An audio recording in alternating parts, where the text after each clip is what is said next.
Hello student, मेरे इस YouTube channel Lakhera sir studies में आपका एक बार फिर से स्वागत है। हम लोग पिछले वीडियो से इंटरफेरेंस के बारे में पढ़ते आ रहे हैं। इंटरफेरेंस में हमने अलग अलग कंडीशंस पढ़ ली हैं। इंटरफेरेंस के अंदर हमने कंस्ट्रक्टिव डिस्ट्रक्टिव इंटरफेरेंस पढ़ लिए थे। एक बार दोबारा से मैं कंस्ट्रक्टिव और डिस्ट्रक्टिव इंटरफेरेंस की कंडीशन के बारे में थोड़ी सी बात कर लेता हूँ। तो कंस्ट्रक्टिव और डिस्ट्रक्टिव इंटरफेरेंस क्या होते हैं? कंस्ट्रक्टिव इंटरफेरेंस वहाँ पर होते हैं जहाँ पर जब दो वेव मिलती हैं और वो जो रिजल्टेंट एम्पलीट्यूड बनता है, वो उसका रिजल्टेंट वेव बनती है, उसका एम्पलीट्यूड दोनों वेव के एम्पलीट्यूड से ज़्यादा होता है। यानी कि वहाँ पर ब्राइटनेस बनती है, ब्राइटनेस बनती है, चमकती हुई फ्रिंजेस दिखाई देती हैं। इस कंडीशन को हम कंस्ट्रक्टिव इंटरफेरेंस कहते हैं, जहाँ पर मैक्सिमा बनता है, ब्राइटनेस होती है, या दोनों के एम्पलीट्यूड आपस में मिलकर के फाइनल वेव के एम्पलीट्यूड को बढ़ा देते हैं। उसको कहते हैं हम कंस्ट्रक्टिव इंटरफेरेंस। कंस्ट्रक्टिव इंटरफेरेंस के लिए फेज डिफरेंस फाई से रिप्रेजेंट करते हैं और ये 2n पाई होता है। n की जगह आप वैल्यू रखते रहेंगे, 0, 1, 2, 3 वगैरह वगैरह। ऐसी पाथ डिफरेंस जो डेल्टा x होता है कंस्ट्रक्टिव इंटरफेरेंस के लिए n लैम्बडा होता है। इसकी वैल्यू आप दोबारा से 0, n की वैल्यू आप दोबारा से 0, 1, 2, 3 रख देंगे। तो ये कंस्ट्रक्टिव इंटरफेरेंस की कंडीशन है। ये फेज डिफरेंस, ये पाथ डिफरेंस, इनके बिना काम आगे नहीं चलेगा। इनको याद करना आपको बहुत ज़रूरी पड़ जाएगा। ऐसे ही हमारे पास डिस्ट्रक्टिव इंटरफेरेंस आएगा। डिस्ट्रक्टिव इंटरफेरेंस के लिए जो फेज डिफरेंस होता है वो होता है 2n-1 पाई। n की वैल्यू अब की बार यहाँ 1 से स्टार्ट करेंगे, 0 से स्टार्ट नहीं करेंगे। और जो पाथ डिफरेंस होता था वो होता है 2n-1 और λ/2 और n की वैल्यू वही 1 से स्टार्ट करेंगे। इनको आप याद रखिए। यदि इनको याद रखेंगे तो आगे हमको कोई प्रॉब्लम होगी नहीं। तो अब हम आगे बढ़ रहे हैं। आगे हमारा जो इसमें हम पढ़ रहे हैं वो है YDSC, Young's double slit experiment. YDSC ये वेरी इंपॉर्टेंट टॉपिक है हर प्रकार के एग्जाम के लिए। YDSC, इसके बाद हम YDSC से फ्रिंज विड्थ भी निकालेंगे आज ही इसी में। फ्रिंज विड्थ का जो प्रूफ करने का हमारे पास फॉर्मूला है वो इस साल कटा हुआ है, डिलीटेड है। तो केवल फ्रिंज विड्थ कितनी होती है फाइनल उसको देख लेंगे, फाइनल उसको याद कर लेंगे और उस पर न्यूमेरिकल ज़रूर एग्ज़ाम में आ सकता है। तो उसके न्यूमेरिकल समय देखने पड़ेंगे। बाद में हम जब इन चैप्टर को कर लेंगे तो कुछ न्यूमेरिकल इसमें से हम लेंगे, उनको सॉल्व कर लेंगे। फिलहाल देखिए YDSC में क्या होगा, यंग्स डबल स्लिट एक्सपेरिमेंट। तो इसमें क्या किया हमने, यहाँ पर एक गत्ते का कोई बारीक सा टुकड़ा ले लिया और उस पर दो बारीक बारीक ये स्लिट्स बना दी। स्लिट्स का मतलब क्या होगा, एक इस टाइप से कोई गत्ते का टुकड़ा और उस पर दो छेद कर दिए, दो होल्स कर दिए हमने। कैसे कर दिए होल्स, कोई प्रकार से किसी बारीक सी चीज़ से होल कर रखे, दो बारीक दो होल कर रखे। और उन होल्स के बीच की डिस्टेंस ध्यान रखेंगे बहुत कम होती है, मिलीमीटर में इनके बीच की डिस्टेंस होती है। इसको आप जरूर याद रखेंगे, बहुत कम डिस्टेंस पर ये दोनों बारीक होल करने। तो ये दो हमने होल कर दिए, इन्हें कहते हैं स्लिट्स। तो ये दो स्लिट्स हो गई। इस स्लिट का नाम बोल दिया हमने S1, इस स्लिट का नाम बोल दिया हमने S2 और इनके बीच की डिस्टेंस हो गई D, स्मॉल d, मिलीमीटर में होगी, बहुत कम डिस्टेंस। यहाँ पर एक स्क्रीन रख दी और ये कैपिटल D डिस्टेंस पर स्क्रीन रखी, पर्दा रखा हमने, जहाँ पर हमने इस पैटर्न को बनाना है और देखना है कि क्या पैटर्न बनेगा इसका। यहाँ पर एक मोनोक्रोमेटिक सोर्स ले लिया, मोनोक्रोमेटिक सोर्स ऑफ लाइट ले लिया। मोनोक्रोमेटिक सोर्स मतलब जो एक रंग का सोर्स होगा। वाइट लाइट यूज़ नहीं करेंगे। वाइट लाइट यूज़ करने से क्या प्रॉब्लम होगी उन सब के बारे में हम एक अलग से वीडियो बनाएंगे। फिलहाल आप ध्यान रखिए कि यहाँ मोनोक्रोमेटिक लाइट लेनी है हमने, एक रंग का कोई बल्ब ऐसा सोर्स लेना है। यानी बेसिकली इसको लेते हैं हम रेड कलर का इसको यूज़ करते हैं। क्यों यूज़ करते हैं इन सब के बारे में हम बाद में बात कर लेंगे डिटेल से, क्वेश्चन बना करके। तो ये कैसा सोर्स है हमारे पास, ये है हमारे पास मोनोक्रोमेटिक लाइट सोर्स है। यहाँ से वेव्स चलेंगी ऐसे, इस वेवलेंथ की फॉर्म में पॉइंट सोर्स है, ऐसे करके यहाँ से आएंगे। और उसके बाद यहाँ से ये जो S1 और S2 है, हाइगेंस के अनुसार ये दोनों के दोनों नए सोर्स की तरह काम करेंगे और इनसे सेकेंडरी वेवलेट्स निकलेंगी। अब वो जो दो सेकेंडरी वेवलेट्स निकलेंगी वो स्क्रीन पर जाकर के कहीं पर भी मिलेंगी, क्योंकि वो सेकेंडरी वेवलेट्स ऐसे तो है नहीं इस डायरेक्शन में निकलेंगी या इसमें निकलेंगी, चारों तरफ निकलेंगी, प्रत्येक डायरेक्शन में निकलेंगी, हर तरफ उससे वेव्स निकलेंगी। तो वो यहाँ पर भी जाकर के सुपर इम्पोज हो सकती है, यहाँ पर भी सुपर इम्पोज, यहाँ पर भी अलग अलग पॉइंट पर सुपर इम्पोज हो सकती हैं। तो अलग अलग पॉइंट पर सुपर इम्पोज होने के कारण वहाँ पर कंस्ट्रक्टिव और डिस्ट्रक्टिव इंटरफेरेंस बन सकते हैं। पहले तो हमने यहाँ सेंटर पर ले लिया, ये सेंटर पर देखते हैं क्या कंडीशन हुई। तो सेंटर पर कंडीशन क्या हुई, ये स्क्रीन है, स्क्रीन पर कंडीशन देखते रहेंगे। यहां से ये वेव गई आराम से और यहां से ये वेव गई, यहां पर जब मिलेंगी तो दोनों के वेव के पाथ यहां पर इक्वल होंगे। आराम से देखिए जरा इसको, फिर देखिए इसको जरा आराम से। तो दो वेव यहां से जा रही हैं, एक वेव ये जा रही है यहां से और एक वेव यहां से ये जा रही है। ये सेंटर है इसका और सेंटर पर जाकर के मिल रही हैं। दोनों तरफ के पाथ आप देखेंगे तो इनका पाथ दोनों तरफ बराबर है। तो यानी कि यहाँ पर पाथ डिफरेंस कितना है, पाथ डिफरेंस डेल्टा एक्स होता है और इसकी वैल्यू है 0। और हम जानते हैं कि पाथ डिफरेंस जब 0 होता है तो कंस्ट्रक्टिव इंटरफेरेंस बनता है। फिर दोबारा कह रहा हूँ, कंस्ट्रक्टिव इंटरफेरेंस के लिए n लैम्बडा फॉर्मूला मैंने लिखा था और n की वैल्यू मैंने कहा था 0 से आप लिखते जाएंगे। तो 0 यदि यहाँ पर 0 रखेंगे तो 0 आएगा। तो पाथ डिफरेंस की वैल्यू 0 आती है तो कौन सा इंटरफेरेंस होता है, कंस्ट्रक्टिव इंटरफेरेंस होता है। और कंस्ट्रक्टिव इंटरफेरेंस का मतलब होता है ब्राइटनेस। कंस्ट्रक्टिव इंटरफेरेंस का मतलब ब्राइटनेस। इसका मतलब इस वाले पॉइंट पर यहां पर हमें ब्राइट फ्रिंज दिखाई देगी, चमकती हुई फ्रिंज दिखाई देगी, चमकती हुई लाइट दिखाई देगी इस पॉइंट पर, इस पॉइंट पर। तो यहां पर हमें ये ब्राइट फ्रिंज मिल रही क्योंकि दोनों का पाथ डिफरेंस बराबर है, सॉरी दोनों के पाथ बराबर है, पाथ डिफरेंस 0 है। तो जहां पर भी पाथ डिफरेंस 0 होगा कंस्ट्रक्टिव इंटरफेरेंस होगा और कंस्ट्रक्टिव इंटरफेरेंस होने के कारण ये हमारे पास। तो यहां पर लैम्बडा की वैल्यू कितनी हो गई, 0। अभी मैं उसको शो कर दूंगा आगे, ठीक है। अब ये दोनों के दोनों वेव्स यहां पर भी मिली होंगी, इससे ऊपर भी मिली होंगी, इससे ऊपर भी मिली होंगी। तो मान लिया ये दोनों वेव अब यहां पर किसी पॉइंट पर मिली, इससे ऊपर ये पॉइंट है, ये हमारे पास पॉइंट है λ/2, ये हमारे पास एक पॉइंट है लैम्बडा, ये 0 फिर λ/2 फिर लैम्बडा, और ऐसे हम λ/2 के डिफरेंस में इनको दिखाते जा रहे हैं, λ/2 के डिफरेंस में दिखाते जा रहे हैं। यहां पर दोनों λ/2 पर मिलती हैं। जब λ/2 पर मिलती है दोबारा कंस्ट्रक्टिव इंटरफेरेंस होता है 0 लैम्बडा, 2 लैम्बडा, 3 लैम्बडा और n लैम्बडा पर। और डिस्ट्रक्टिव इंटरफेरेंस होता है λ/2, 3 λ/2, 5 λ/2 और डैश डैश डैश 2n-1 λ/2। जब ये पार्ट डिफरेंस होते हैं तो ये कंस्ट्रक्टिव और डिस्ट्रक्टिव इंटरफेरेंस बनते हैं। तो यानी कि यहाँ पर 0 है पार्ट डिफरेंस, तो 0 है तो कौन सा हुआ, कंस्ट्रक्टिव इंटरफेरेंस, तो ब्राइट फ्रिंज बनी। यहाँ पर पार्ट डिफरेंस देखिए कितना आ गया, अब λ/2, λ/2 पर होगा तो यहाँ पर कैसी बनेगी, यहाँ पर हमारे पास डार्क फ्रिंज बनेगी, काली सी फ्रिंज दिखाई देगी हमारे पास, अंधेरा हो जाएगा क्योंकि दोनों एक दूसरे को खत्म कर देंगे, डिस्ट्रक्टिव इंटरफेरेंस हो जाएगा। तो यहाँ पर बिल्कुल ब्राइटनेस, यहाँ पर हमारे पास बिल्कुल काली फ्रिंज बनेगी, ऐसे पट्टियाँ सी दिखाई देंगी हमारे पास। अब यहाँ पर फिर क्या होगा, ये कितना था 0, ये कितना था λ/2, ये कितना था लैम्बडा। लैम्बडा पर वापस कौन सा इंटरफेरेंस हो जाएगा, कंस्ट्रक्टिव इंटरफेरेंस। कंस्ट्रक्टिव इंटरफेरेंस का मतलब यहाँ पर फिर क्या दिखाई देगा, तो आप समझ जाएंगे, यहाँ पर हमारे पास फिर ब्राइटनेस हो जाएगी। और फिर उसके बाद 3 λ/2 हमने यहाँ दिखाया, तो 3 λ/2 पर फिर ये डिस्ट्रक्टिव इंटरफेरेंस एक दूसरे को कैंसिल कर रहा, तो यहाँ पर फिर डिस्ट्रक्टिव इंटरफेरेंस आ गया। और फिर यहाँ पर 2 लैम्बडा पर कंस्ट्रक्टिव, और ऐसी कंस्ट्रक्टिव और डिस्ट्रक्टिव इंटरफेरेंस की फ्रेंसेस बनती जाएंगी। ऐसी नीचे ही बनेगी, यहाँ पर कंस्ट्रक्टिव इंटरफेरेंस, तो फिर यहाँ पर ये डार्कनेस बनेगी, डिस्ट्रक्टिव इंटरफेरेंस, फिर कंस्ट्रक्टिव इंटरफेरेंस, फिर डिस्ट्रक्टिव इंटरफेरेंस। तो ये हमारे पास फ्रिंजेस बनने लग जाएगी।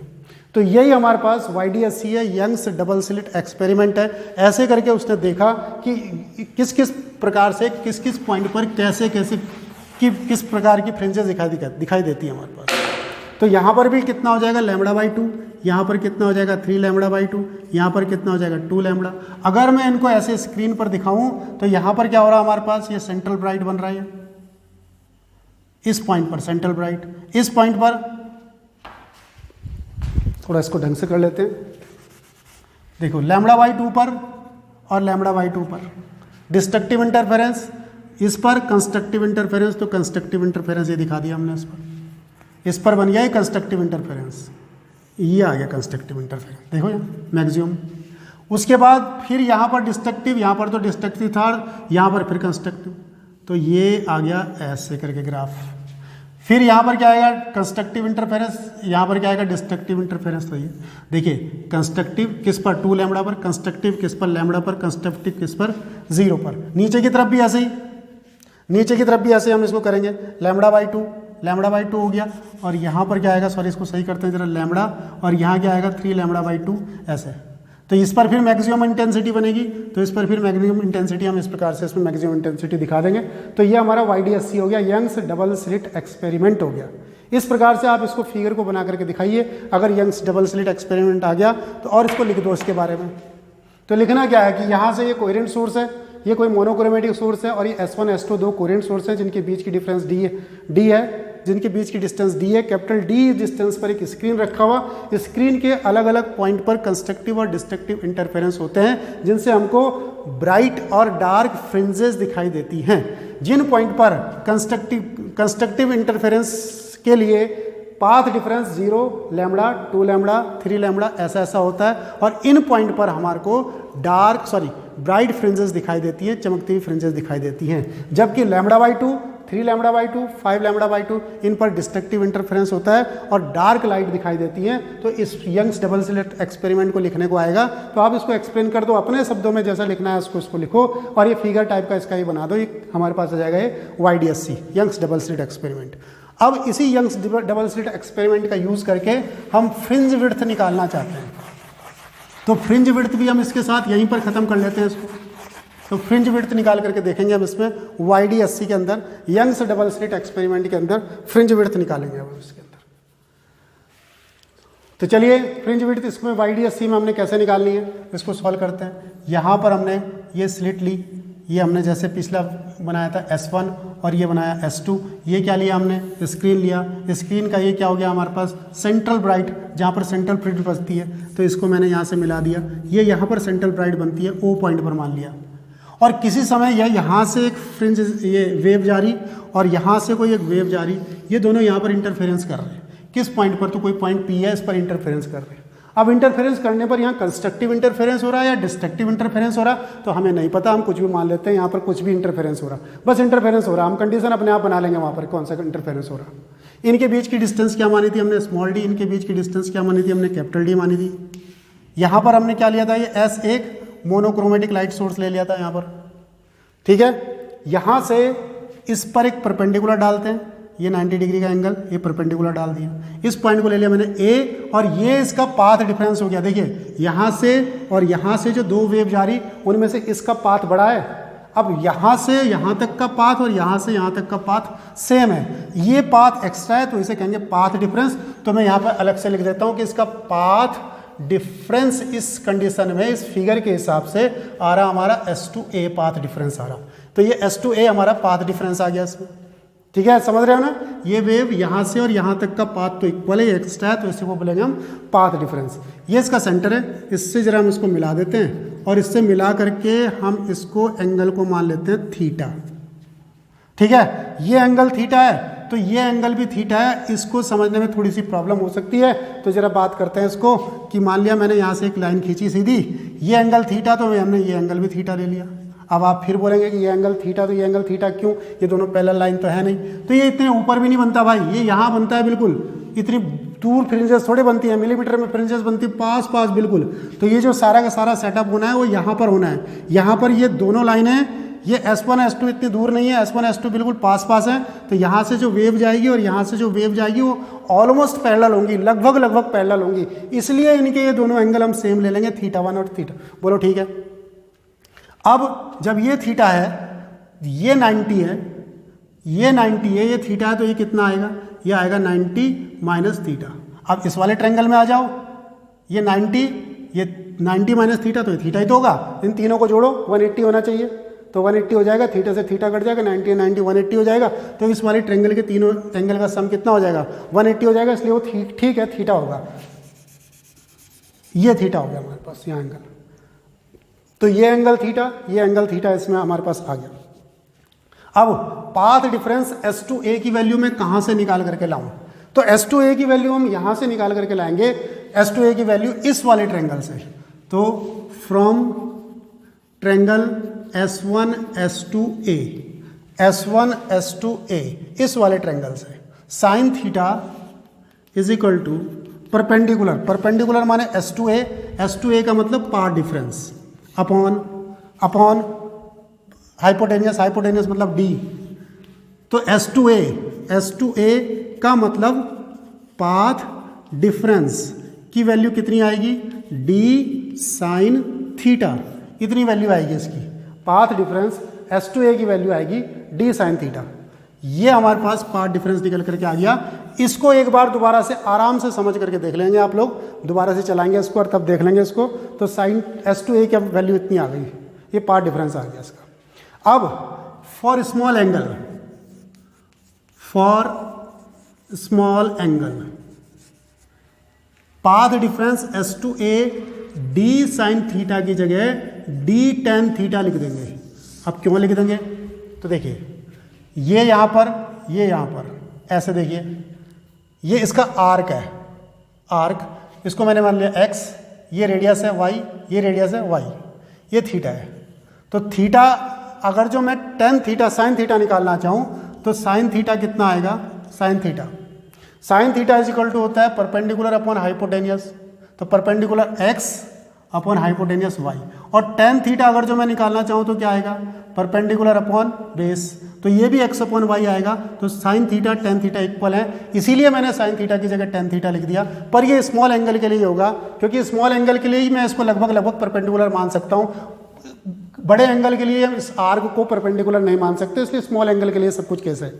तो S2A is equal to D sine theta हो गया, इस साइन थीटा की जगह टेन थीटा लिखा, तो S2A is equal to D sine theta. S2A का मतलब पार्ट डिफरेंस है, अब मैं S2A का यूज़ नहीं करूंगा, अब मैं पार्ट डिफरेंस लिखूंगा बार बार, और टेन थीटा की वैल्यू निकाल करके यहाँ पर रखते हैं।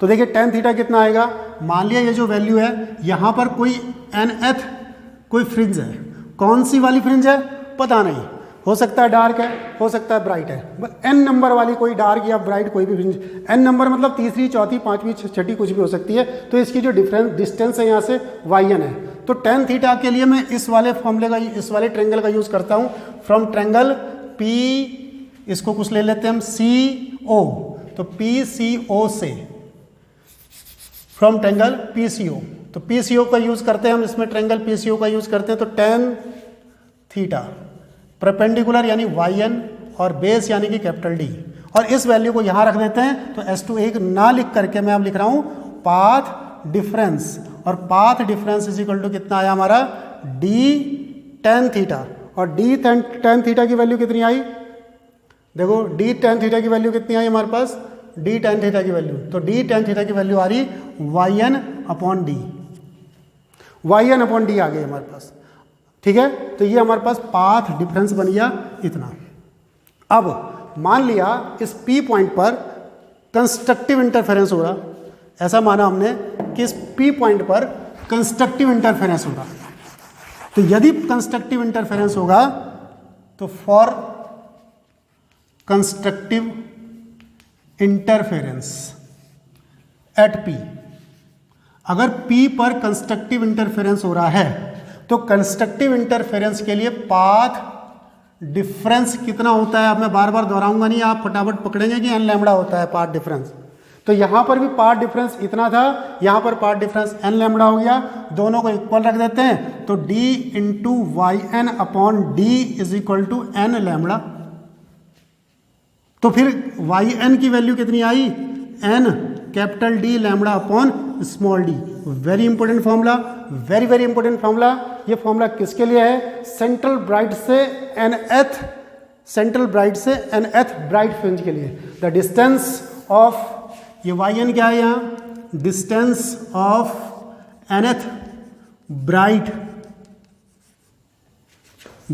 फ्रिंज फ्रॉम सेंट्रल ब्राइट, कि सेंट्रल ब्राइट से nth ब्राइट फ्रिंज की distance yn is equal to n d lambda upon small d होती है। याद करेंगे इसको, इसके बिना काम नहीं चलेगा, इसको याद रखना ही पड़ेगा कि yn इज इक्वल टू इतना, कंडीशन में बाद में दोबारा से लिख दूंगा। अब हमने निकालनी है फ्रिंज विड्थ। फ्रिंज विड्थ को हम रिप्रेजेंट करते हैं बीटा से। मैं इसको ज़रा रब करूँगा, रब करना पड़ेगा मेरे को, तभी काम चलेगा। मैं इसको फिगर को रब कर रहा हूँ, फ्रिंज विड्थ की तरफ चल रहा हूँ। तो फ्रिंज विड्थ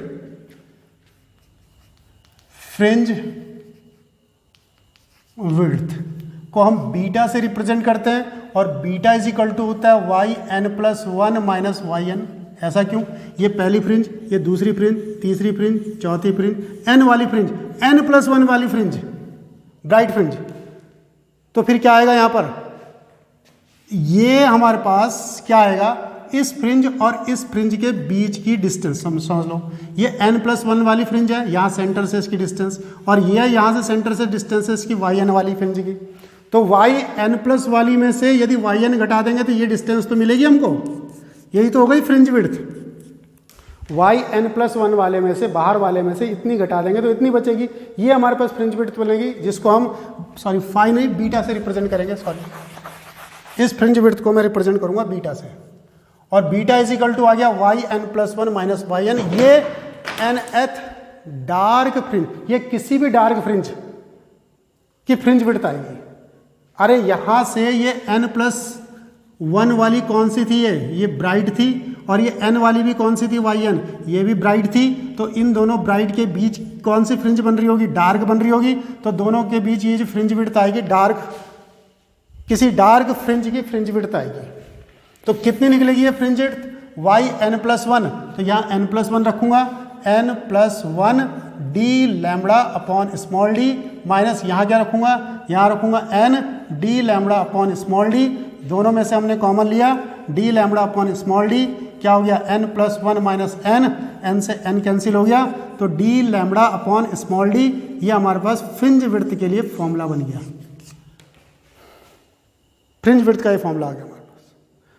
YDSC के अंदर फ्रिंज विड्थ इतनी होती है, D lambda upon small D. N से कोई मतलब नहीं है, एन का कोई नंबर ही नहीं आ रहा है इसमें कि नंबर, यानी फ्रिंज विड्थ हमारे पास इतनी आएगी, इतनी, चाहे वो पहले वाली फ्रिंज हो, दूसरी हो, तीसरी हो, कोई भी डार्क फ्रिंज हो, उसकी फ्रिंज विड्थ इतनी आएगी। अब यहीं पर हम कंस्ट्रक्टिव इंटरफेरेंस के बाद फॉर डिस्ट्रक्टिव इंटरफेरेंस कर लेते हैं। डिस्ट्रक्टिव इंटरफेरेंस, तो पार्ट डिफरेंस कितना होता है डिस्ट्रक्टिव इंटरफेरेंस के लिए? 2n माइनस वन और लैम्बडा बाई 2। देखो ये याद रखने पड़ेंगे, तब तक काम नहीं चलेगा। तो यहाँ पर पार्ट डिफरेंस इतना और यहाँ पर पार्ट डिफरेंस इतना है, तो इन दोनों को बराबर रख दिया। इसके बराबर हमने रख दिया अब की बार ये 2n माइनस वन और लैम्बडा बाई 2। तो फिर yn कितना निकलेगा इसमें? yn कितना निकलेगा? yn is equal to 2n minus one D lambda upon 2d। ये हमारे पास इस yn की कंडीशन आ जाएगी। तो ये क्या आएगा हमारे पास? ये क्या आएगा हमारे पास? Distance of nth dark fringe, distance of nth bright नहीं, आपकी बात आएगा dark fringe from central bright. तो सेंट्रल ब्राइट से एनथ डार्क फ्रिंज की डिस्टेंस इतनी आ जाएगी हमारे पास, ये आ जाएगी हमारे पास। फिर इससे फ्रिंज विड्थ निकालनी है, फिर फॉर्मूला यही लगाना है, तो फिर फ्रिंज विड्थ यही आएगी, क्योंकि फ्रिंज विड्थ का वैल्यू चेंज थोड़ी होगी। जितनी एक बार हम उसकी फ्रिंज की चौड़ाई है, सब सारी पट्टियां इसमें बराबर होती हैं, सारी चौड़ाइयाँ सारी फ्रिंज की जो फ्रिंज विड्थ होती है सेम होती है। तो कैसे करेंगे हम? Beta is equal to Y N plus N minus Y N. तो वाई एन प्लस वन क्या आएगा? एन की जगह एन प्लस वन लिख लेंगे, तो 2n plus one minus one D lambda upon 2d और माइनस ये रख देंगे 2n माइनस वन और डी लैम्बडा अपॉन 2d। तो बीटा इज इक्वल टू कितना आ जाएगा? डी लैम्बडा अपॉन 2d आ गया कॉमन। क्या बचा यहाँ पर? 2n plus one minus one minus 2n plus one, यह आ गया। इससे ये कट गया, 1 से 1 कट गया, इससे ये कट गया हमारे पास 2n प्लस 2 आएगा, सॉरी यहाँ पर अंदर मल्टीप्लाई होगी यहाँ पर, तो यहाँ 2 आएगा। ये सब कट गए तो 2 आया, 2 से 2 भी कट गया, तो बीटा इज इक्वल टू कितना आया? D lambda upon D small D. तो फ्रिंज विड्थ अभी भी सेम आई, वही आएगी। दोबारा कह रहा हूँ, इसका प्रूफ नहीं याद करना, इन कंडीशंस को याद करना है। और मैं एक बार लास्ट में फाइनली इनकी कंडीशन लिख रहा हूँ, जो 3-4 फॉर्मूले आपको ध्यान करने हैं इसके, उन कंडीशन उन फॉर्मूलों को मैं लिख रहा हूँ जिनकी हमको ज़रूरत पड़ेगी। तो उन 3-4 फॉर्मूलों को मैं लिख ले रहा हूँ। एक फॉर्मूला, सेंट्रल ब्राइट से nth ब्राइट फ्रिंज की distance of nth bright from central bright, तो कितनी आती है, yn is equal to n d lambda upon small d। ऐसी distance of nth dark from central bright, तो कितनी आएगी, yn is equal to 2n minus 1 d lambda upon 2d। ये बहुत जरूरी याद करना है, इसलिए बार बार लिख रहे हैं। और fringe width is equal to capital D lambda upon small d। तो फिलहाल आप इन चीज़ों को याद करिए, इसका एक हम अगला वीडियो लेकर के आएंगे, उसमें हम इसकी कंडीशंस के बारे में और दोबारा से पढ़ेंगे, इस इंटरफेरेंस की कंडीशन और इन पॉइंट्स को दोबारा से लेंगे। तो आज की वीडियो में इतना ही। थैंक यू, धन्यवाद।